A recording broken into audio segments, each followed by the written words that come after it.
गौरी पुत्र गजानन की जय। हरे कृष्ण। प्यारे स्नेहजनों, आपको मेरा प्यार भरा राधे राधे।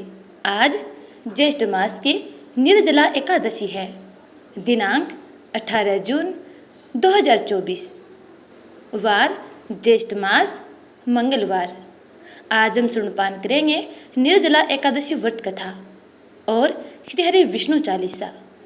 कथा शुरू करने से पहले यदि आपने चैनल को सब्सक्राइब नहीं किया है तो जल्दी से सब्सक्राइब कर बेल आइकन को जरूर दबा लीजिएगा, ताकि आगे आने वाली कथाओं के नोटिफिकेशन आप तक समय पर पहुंचते रहें। और इस कथा को ज़्यादा से ज़्यादा लोगों में शेयर कीजिएगा, ताकि आपको अधिक से अधिक पुण्य की प्राप्ति हो, क्योंकि सब एकादशियों में निर्जला एकादशी सबसे बड़ी है। इसलिए आप इस कथा को सुनने के साथ साथ अन्य लोगों को भी शेयर करके इस कथा का पुण्य प्राप्त करें।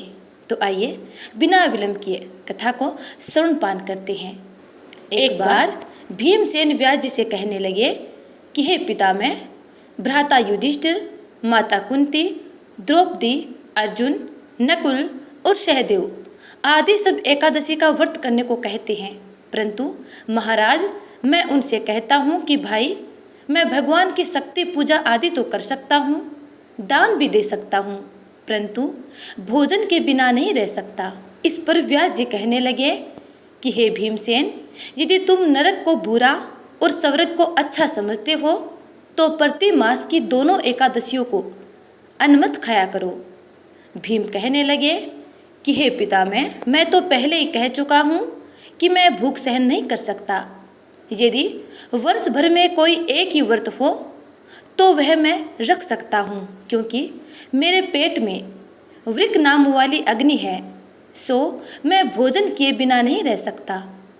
भोजन करने से वह शांत रहती है, इसलिए पूरा उपवास तो क्या, एक समय भी भोजन किए बिना रहना मेरे लिए कठिन है। अतः आप मुझे कोई ऐसा व्रत बताइए जो वर्ष में केवल एक ही बार करना पड़े और मुझे स्वर्ग लोक की प्राप्ति हो जाए। श्री व्यास जी कहने लगे कि हे पुत्र, बड़े बड़े ऋषियों ने बहुत शास्त्र आदि बनाए हैं, जिनसे बिना धन के थोड़े परिश्रम से ही स्वर्ग की प्राप्ति हो सकती है। इसी प्रकार शास्त्रों में दोनों पक्षों की एकादशी का व्रत मुक्ति के लिए रखा जाता है।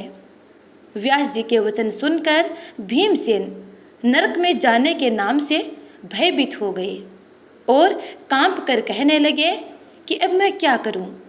मास में 2 व्रत तो मैं कर नहीं सकता, हाँ वर्ष में एक व्रत करने का प्रयत्न अवश्य कर सकता हूँ। अतः वर्ष में एक दिन व्रत करने से यदि मेरी मुक्ति हो जाए तो ऐसा कोई व्रत बताइए। यह सुनकर व्यास जी कहने लगे कि वृषभ और मिथुन की संक्रांति के बीच ज्येष्ठ मास के शुक्ल पक्ष की जो एकादशी आती है उसका नाम निर्जला है। तुम उस एकादशी का व्रत करो। इस एकादशी के व्रत में स्नान और आचमन के सिवा जल वर्जित है। आचमन में 6 मासे से अधिक जल नहीं होना चाहिए, अन्यथा वह मद्यपान के सदृश होता है। इस दिन भोजन नहीं करना चाहिए, क्योंकि भोजन करने से व्रत नष्ट हो जाता है। यदि एकादशी को सूर्योदय से लेकर द्वादशी के सूर्योदय तक जल ग्रहण न करे तो उसे सारी एकादशियों के व्रत का फल प्राप्त होता है। द्वादशी को सूर्योदय से पहले उठकर स्नान आदि करके ब्राह्मणों को दान आदि देना चाहिए। इसके पश्चात भूखे और सत्पात्र ब्राह्मणों को भोजन कराकर फिर आपको भोजन कर लेना चाहिए। इसका फल पूरे एक वर्ष की संपूर्ण एकादशियों के बराबर होता है। व्यास जी कहने लगे कि हे भीमसेन, यह मुझको स्वयं भगवान ने बताया है। इस एकादशी का पुण्य समस्त तीर्थों और दानों से अधिक है। केवल एक दिन मनुष्य निर्जल रहने से पापों से मुक्त हो जाता है। जो मनुष्य निर्जला एकादशी का व्रत करते हैं उनकी मृत्यु के समय यमदूत आकर नहीं घेरते, वरन भगवान के पार्षद उसे पुष्पक विमान में बिठाकर स्वर्ग लोक को ले जाते हैं। अतः संसार में सबसे श्रेष्ठ निर्जला एकादशी का व्रत है, इसलिए यत्न के साथ इस व्रत को करना चाहिए। उस दिन ओम नमो भगवते वासुदेवाय मंत्र का उच्चारण करना चाहिए और श्रद्धा के अनुसार गोदान करना चाहिए। इस प्रकार व्यास जी की आज्ञा अनुसार भीमसेन ने इस व्रत को किया, इसलिए इस एकादशी को भीमसेनी या पांडव एकादशी भी कहते हैं। निर्जला व्रत करने से पूर्व भगवान से प्रार्थना करें कि हे भगवान, आज मैं निर्जला व्रत करता हूँ, दूसरे दिन भोजन करूँगा, मैं इस व्रत को श्रद्धापूर्वक करूँगा, अतः आपकी कृपा से मेरे सब पाप नष्ट हो जाएं। इस दिन जल से भरा हुआ एक घड़ा वस्त्र से ढककर सवर्ण सहित दान करना चाहिए। जो मनुष्य इस व्रत को करते हैं उनको करोड़पल सोने के दान का फल प्राप्त होता है, और जो इस दिन यज्ञ आदि करते हैं उनका फल तो वर्णन ही नहीं किया जा सकता। इस एकादशी के व्रत से मनुष्य विष्णु लोक को प्राप्त होता है। जो मनुष्य इस दिन अन्न खाते हैं वे चांडाल के समान हैं, वे अंत में नरक में जाते हैं। जिसने निर्जला एकादशी का व्रत किया है वह चाहे ब्रह्म हत्यारा हो, मद्यपान करता हो, चोरी की हो या गुरु के साथ द्वेष किया हो, मगर इस व्रत के प्रभाव से उसके सारे पाप नष्ट हो जाते हैं और वह स्वर्ग लोक को प्राप्त होता है। हे कुंती पुत्र, जो पुरुष या स्त्री श्रद्धापूर्वक इस व्रत को करते हैं उन्हें अगर लिखित कर्म करने चाहिए। प्रथम भगवान का पूजन, फिर गोदान, ब्राह्मणों को मिष्ठान व दक्षिणा देनी चाहिए तथा जल से भरे कलश का दान अवश्य करना चाहिए। निर्जला के दिन अन्न, वस्त्र, उपाहन आदि का दान करना चाहिए। जो मनुष्य भक्ति पूर्वक इस कथा को सुनते हैं अथवा अन्य को सुनाते हैं उन्हें निश्चय ही स्वर्ग लोक की प्राप्ति होती है और मंगल कामनाएं पूर्ण होती हैं। अब सुनते हैं श्री हरि विष्णु चालीसा। विष्णु सुनिए विनय सेवक के चितलाए, कीरत कुछ वर्णन करूं दीजे ज्ञान बताए। नमो विष्णु भगवान खरारी, कष्ट न श्रावण अखिल बिहारी। प्रबल जगत में शक्ति तुम्हारी, त्रिभुवन फैल रही उजियारी। सुंदर रूप मनोहर सूरत, सरल स्वभाव मोहनी मूरत। तन पर पीताम्बर अति सोहत, बेजंती माला मन मोहत। शंख चक्र कर गदा बिराजे, देखत देते असुर दल भाजे। सत्य धर्म मद लोभ न गाजे, काम क्रोध मद लोभ न छाजे। संत भक्त सज्जन मनरंजन, दनुज असुर दुष्टन दल गंजन।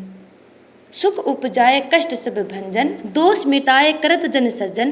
पाप काट बहु सिंधु उतारण, कष्ट नाश कर भक्त उबारण। करत अनेक रूप प्रभु धारण, केवल आप भक्ति के कारण। धरणी धेनु बन तुम ही पुकारा, तब तुम रूप राम का धारा। भार उतार असुर दल मारा, रावण आदि को संघारा। आप वराह रूप बनाया, हरण्याक्ष को मार गिराया। धर्मत से तन सिंधु बनाया, 14 रत्नन को निकलाया। अमिलक असुर ने द्वंद्व मचाया, रूप मोहिनी आप दिखाया।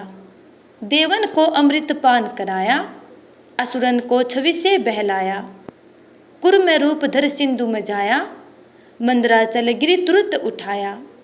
शंकर का तुम फंद छुड़ाया, भस्मासुर को रूप दिखाया। वेदन को जब असुर डुबाया, कर प्रबंध उन्हें ढूंढवाया। मोहित बनकर खल ही नचाया, उस ही कर से भस्म कराया।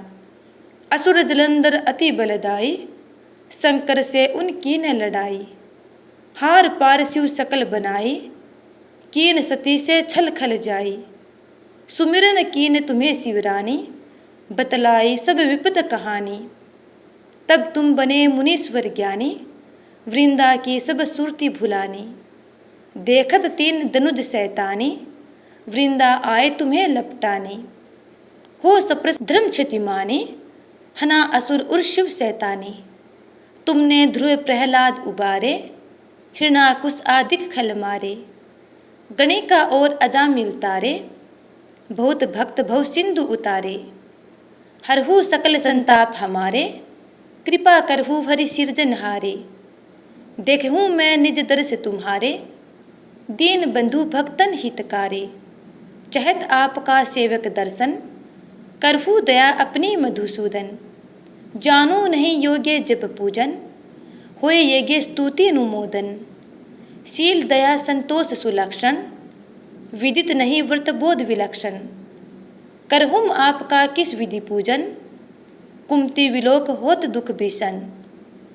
करहुम प्रणाम कौन विधि सुमिरन, कौन भांति मैं करहूँ समर्पण। सुर मुनि कृत सदा सेवकाई, हर्षित रहत परम गति पाई। दीन दुखिन पर सदा सहाय, निज जन जान लेव अपनाई। पाप दोष संताप नसाओ, भव बंधन से मुक्त कराओ। सुख संपत्ति दे सुख उपजाओ, निज चरणन का दास बनाओ। निगम सदा ये विनय सुनावे, पढ़े सुने दो जन सुख पावे। अब सुनते हैं श्री गणेश जी की कथा। एक बुढ़िया माई थी जिसके एक बेटा और बहू थे। बुढ़िया माई हर रोज गणपति बप्पा की आराधना किया करती थी। एक दिन बुढ़िया माई की भक्ति से प्रसन्न होकर गणपति बप्पा प्रकट हो गए और बोले, बुढ़िया माई, मैं तेरी भक्ति से अत्यंत प्रसन्न हूँ, तू जो चाहे सो मांग सकती है। तब बुढ़िया माई ने कहा कि हे गणपति बप्पा, मुझे तो मांगना नहीं आता, मैं क्या मांगूं और कैसे मांगूं। तब गणपति बप्पा ने कहा, बुढ़िया माई, आप अपने बेटे और बहू से जाकर पूछ लो, उसके बाद मांग लेना। तब बुढ़िया माई अपने बेटे के पास गई और अपने बेटे से पूछा। तब बेटे ने कहा, माँ, धन दौलत मांग ले। उसके बाद बुढ़िया माई अपनी बहू के पास गई और अपनी बहू से पूछा। तब बहू ने कहा, माँ जी, नाती और पोते मांग लो। तब बुढ़िया माई ने सोचा, ये दोनों तो अपने मतलब की मांग रहे हैं, मुझे अपनी पड़ोसिन से जाकर पूछना चाहिए। उसके बाद बुढ़िया माई अपनी पड़ोसिनों के पास गई और उनसे पूछा। तब पड़ोसिनों ने कहा, बुढ़िया माई, तू क्यों धन मांगे, क्यों नाती और पोते मांगे, तू तो थोड़े दिन ही जिएगी, इसलिए अपनी आँखों की रोशनी मांग ले, जिससे तेरी बची हुई जिंदगी आराम से कट जाएगी। तब बुढ़िया माई ने सोचा, मुझे अपने मतलब की भी मांगनी चाहिए और अपने बेटे और बहू के मतलब की भी मांगनी चाहिए।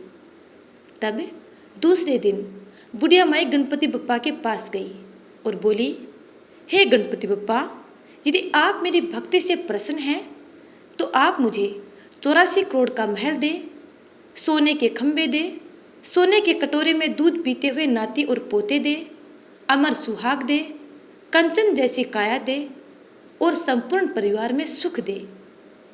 ऐसा सुनकर गणपति बप्पा मुस्कुराए और बोले, बुढ़िया माई, तूने तो मुझे ठग लिया, किंतु जा, जो कुछ तूने मांगा है सब कुछ वैसा ही मिलेगा।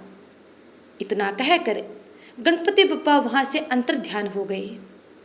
इसके बाद जैसे ही बुढ़िया माई ने अपनी आंखें खोली तो पाया कि जो कुछ बुढ़िया माई ने गणपति बप्पा से मांगा था सब कुछ वैसा ही मिला।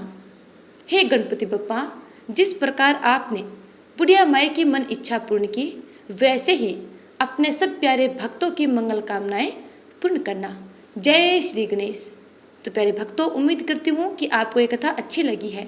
यदि अच्छी लगी है तो लाइक कमेंट कर देना और अगली कथा का इंतजार करना। तब तक के लिए जय श्री हरि विष्णु। राधे राधे।